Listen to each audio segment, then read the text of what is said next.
Ladies, gents, and people who don't identify with either, it's 2 weeks until the results hit. It's time to make the predictions. As you can see, I'm all dressed up as if it's like an award ceremony, but we have time, but we also have confidence, and we are dedicated, and we are going to emerge victorious. Actually, that's not for a fact that we're gonna emerge victorious, because this is my first year of doing this. We're gonna hope that my debating skills, my logic, which I don't really have that much of, is gonna come into handy, and I'm gonna correctly predict the winner. I'm going to summarize all of the 6 books in one sentence, because I can indeed actually be concise, even though that's not what I have been doing for the past 6 weeks and making 15-minute book reviews. A sentence each, a justification, and a tier ranking, because we are going all out, and if I lose, this is gonna be awkward. So, last place, did I have a bottle of water to be even more dramatic? Patricia Lockwood's No One Is Talking About This, which is basically a novel about the internet. I can't close the lid. Filled with a lot of these like references to memes and to vines and to videos and to situations which have since convinced me that the author does in fact live there. I felt a little disappointed with how the whole thing played out. The origins, the justifications for like whatever the internet does, at least the speculation on that sort of thing. That's not what I got. Isn't necessarily a bad thing, no, but am I still putting it last in terms of favorites? Yes. After that, I'm going with Unsettled Ground by Claire Fuller, which is about poverty in the United Kingdom. It's about these 2 twins who have to face a variety of problems, starting with the fact that they're almost going to be homeless because these 2 rich people kick them out for no reason, but okay. The thing is, I hated the second part as much as I loved the first part, which is a lot and places me in a difficult position, and I don't want to question my decisions because it's late o'clock. 5th place, honorable place. 6th place is also honorable place, it's on the shortlist, so no hard feelings. So right above it, I am placing How the One-Armed Sister Sweeps Her House. It follows 3 main storylines, that of a new mother and her abusive boyfriend, another woman whose husband has just been murdered, and that of a young man who is a sex worker and having an affair. As I mentioned, love the settings of the book. Don't love the lack of characterization. I think characterization is important, as we're gonna talk about that later when we talk about the criteria, because I came prepared. It's 4th place, I guess. It's not bad. Names and stories combined with intergenerational trauma makes for interesting things. 4th place is always kind of a sad place because you're like this close to 3rd place. That's a noof. But 3rd place, I'm actually placing Transcendent Kingdom, which is about this neurosurgeon who forced to confront, first of all, not only her mother's depression, but also the death of her brother who died on a heroin overdose. It's my first year reading the shortlist, and dang, like, all of these are depressing. Including this one, literally no exception. All of the books here are super depressing. It just missed a bit of that quality, you know? I think I am going to go with Piranesi here. Piranesi is about, well, Piranesi, I know, statement of the century, who lives in this house that's full of labyrinths and hallways and like water. The plot was very horrid. It's like a Swiss cheese, you know? It's nice and everything, but can you really enjoy it? So I ended up giving it 3.5 stars. What am I on today? I don't know. I gave it 3.5 stars. It's literally lost the Transcendent Kingdom and it's in 2nd place. The logic is defenestrated out of here.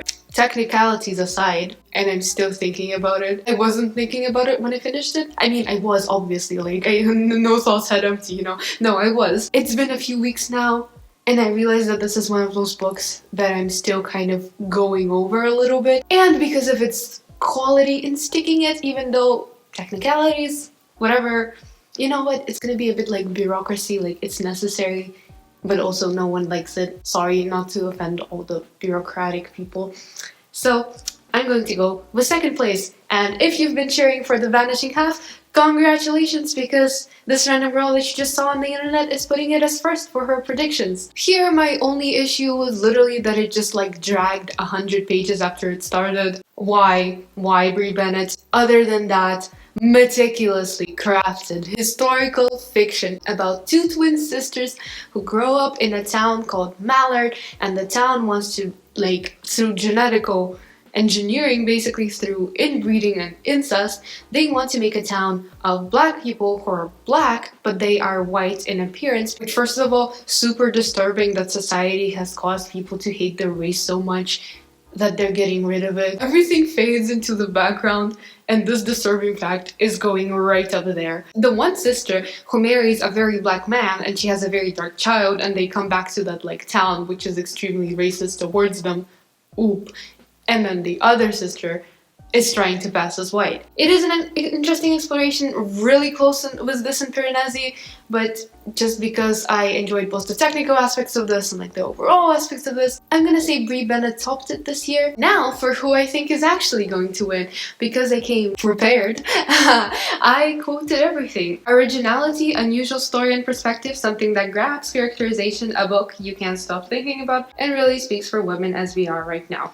That's exactly what the judges are looking for, because I quoted the video they have on the Women's Rights for Fiction website. I'm gonna say the key description here is the last one, and I should latch onto that.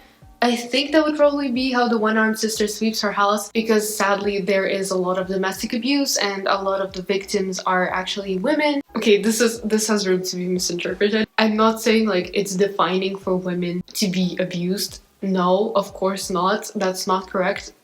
No one should be abused, first of all. An extremely universal problem, because like no matter if you're rich or like not rich, old, I just forgot the word for poor. If you're rich or poor, old or young, no matter who you are, a woman or not. But because this is such a universal theme for everyone, I guess you could also say that it's like on women, because that's the criteria here. I think this is a problem that we all should be trying to work on fixing. And of course we are working on fixing. Charities, all these organizations who are doing like so much precious work to help the victims of abuse are doing nothing. Of course, I'm not saying that, but it's like something that we still need to continue working on. I would guess it's how the one-armed sister sweeps her house, but I also don't think I should latch onto that, even though I just spent like an entire minute talking about why that's important. It could also be about the originality. Why do I say that? I say that because it's just such a hard thing to find. It really speaks for women as we are right now.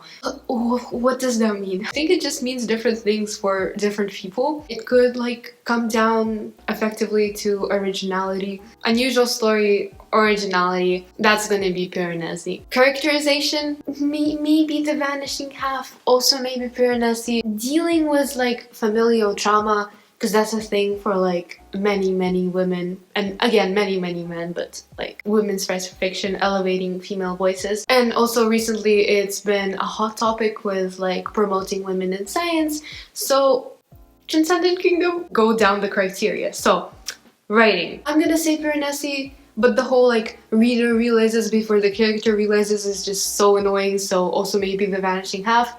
Both of them talented authors. All the authors here are very talented, but in terms of writing, I'm gonna say that Piranesi by Susanna Clarke was very strong contender. I'm gonna say it's a tie, but mostly Piranesi. And originality, that depends. It's my first encounter with what is described in The Vanishing Half. I mean, everyone talks about Atlantis, which most people agree is like the basis, I guess, for Piranesi. But it's also fantasy, and there's a lot of original things in fantasy. I'm going to go with The Vanishing Half, simply because like twins and the overall approach to exploring the theme at hand. Okay, now in terms of perspective, who tops that? A may or may not be insane narrator who's living in a claustrophobic house that's very reminiscent of our pandemic times, or two twin sisters. The thing is, these two sisters, it's all about like difference in The Vanishing Half.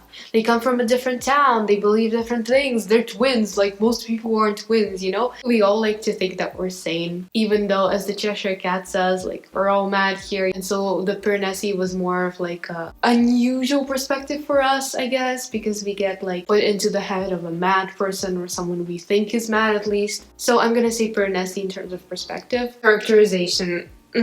Simply because there were more characters to focus on in The Vanishing Half, I'm going to go with Piranesi because it's one character, but also the characters in The Vanishing Half were all done like impeccably. Gonna say Piranesi, but it's really close with this particular category. In terms of relevance and like sticking in your head, I'm actually gonna say The Vanishing Half because it deals with a lot of issues on race. This like image of hating some aspect of yourself this much. And it's just disturbingness, is that a word? I don't know. It really like stays with you. Even though it's very close, and even though Piranesi topped The Vanishing Half in many categories, I also do think that Piranesi fans waited for that book for 16 years, so their expectations were this high, and they probably liked this book like this high, and it's like a significantly lower, so no matter how good the book is, they're disappointed, which is just a reminder for all of us to be cynical and depressed and not get our hopes up too high, because we always end up disappointed even when the book is good.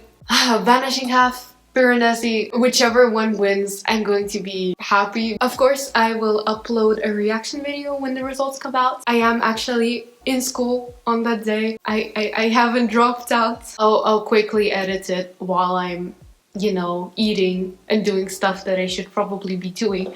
But this is very exciting. I need to know the news. All the other things can wait. Can we just cross our fingers that I'm actually right and we got like this new series off to a good start? Thanks so much for watching this video. Cross your fingers for Vanishing Half and Piranesi. These are the two I'm placing my bets on, but cross like 2 fingers for The Vanishing Half. Thanks so much for watching. See you in 2 weeks. Bye!